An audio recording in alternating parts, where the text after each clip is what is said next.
People like to think that boats are off-grid and you can kind of escape for a long time, but they're such complicated pieces of machinery that you're constantly fixing them, and you're constantly trying to source parts for them. And the marine environment is super, super harsh. So you can't just sort of like buy a boat and sail off into the sunset and like not come back for a couple of years, because inevitably you will need to come back to fix something. So you can escape for a little while, but you can't escape for too long. You see these little things right here? Those are, our jib is a Genoa. These things right here are called telltales, and when they're going like straight back, that means you're using your Genoa efficiently and the winds are flying the right way. If they're going all crazy, then it means that the laminar flow of wind across the outside and the inside of the Genoa isn't even, so it's not completely efficient. But both the red one and the green one should be like kind of going in the same direction, and my green one, which is the inside, is kind of like going wiggy. And part of that is because we are on a close haul, and part of it is the wind is really variable. Yeah, it is. It's a Lagoon 380. We are actually returning back to our dock because there's a big thunderstorm cell headed our way from the northwest. And we left on Friday morning, and we were planning on staying out until Monday, but they're predicting lightning and 40 knots of wind, so we're better off at a dock with that kind of weather. What's my course? My course is to home. The wind degree angle right now is between 30 and 60. The boat is happiest at 60, but the wind's a little bit variable right now, so, and we have a line that we're trying to maintain, so it's a little wonky, not too bad. Catamarans do not like to sail at a less than 30 degrees. They don't point that high. Maybe the racing ones do, but this is not a racing catamaran.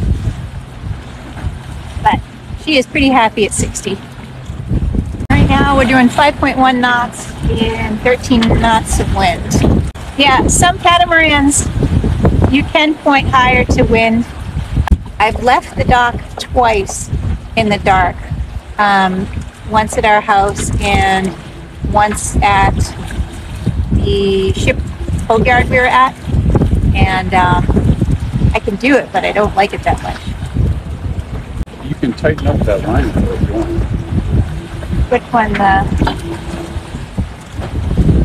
Yep. Genoa?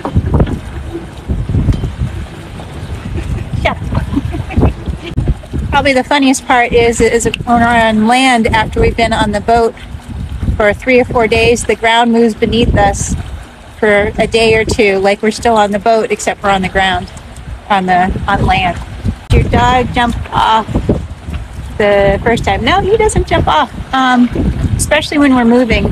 And if we're doing something like tacking or something that requires both of us to pay attention, he has a tether in the cockpit, so that goes to the front of his harness.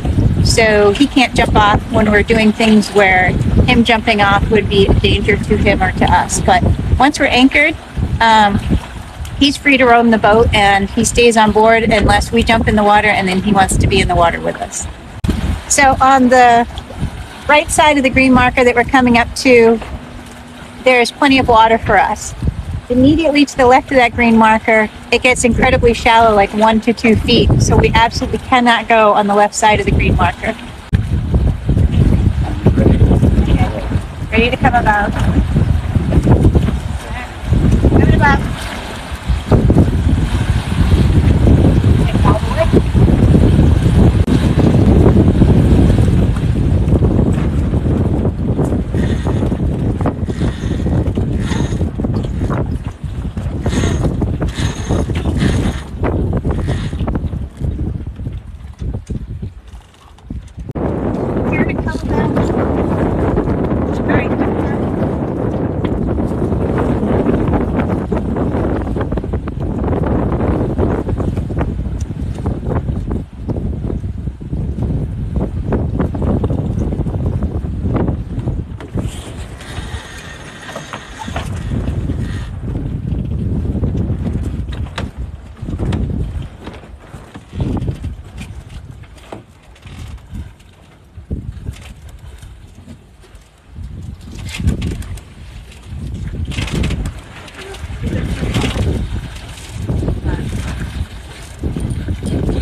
Southwest Florida. We're doing about 6.5 knots and 12 knots of wind, which is great.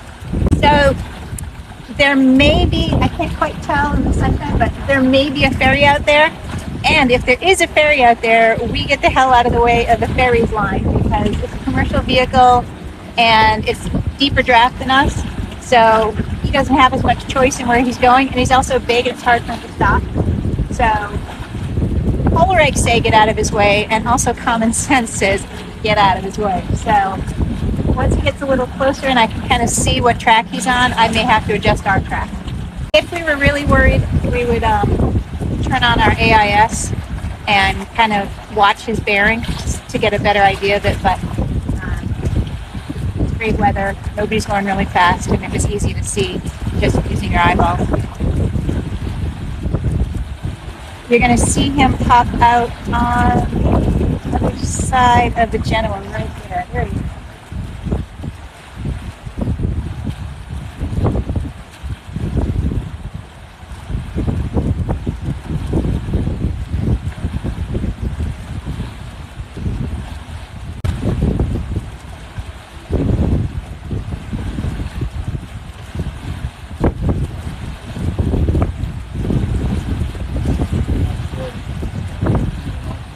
How's my what?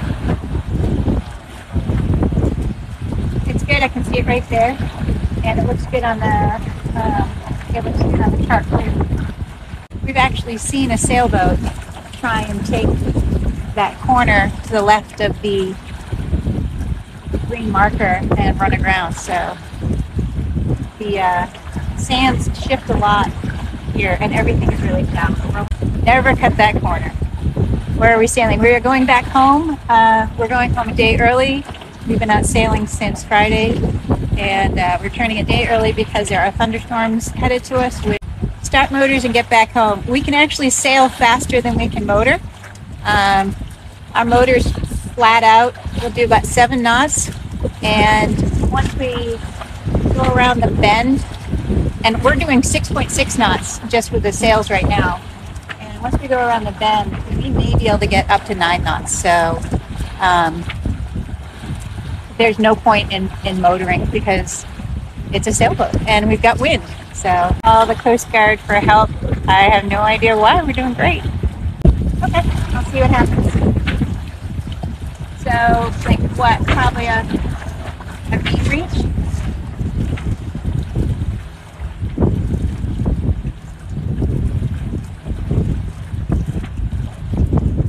How far on?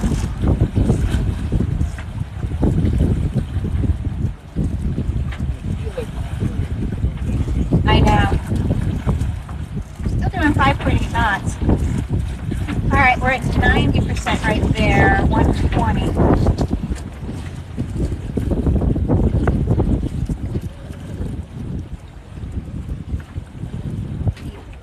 Oh, it's so funny. The winds just dropped because they're behind us now.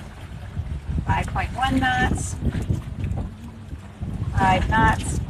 What angle do you want it?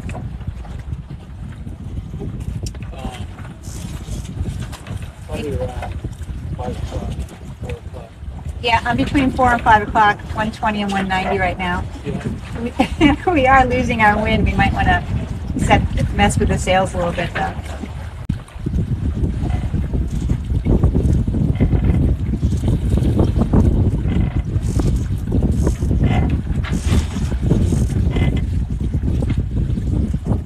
Thank you very much for coming to my live and sailing along with us, and I will bring you along the next time we go out, and I appreciate you guys so much. Thank you.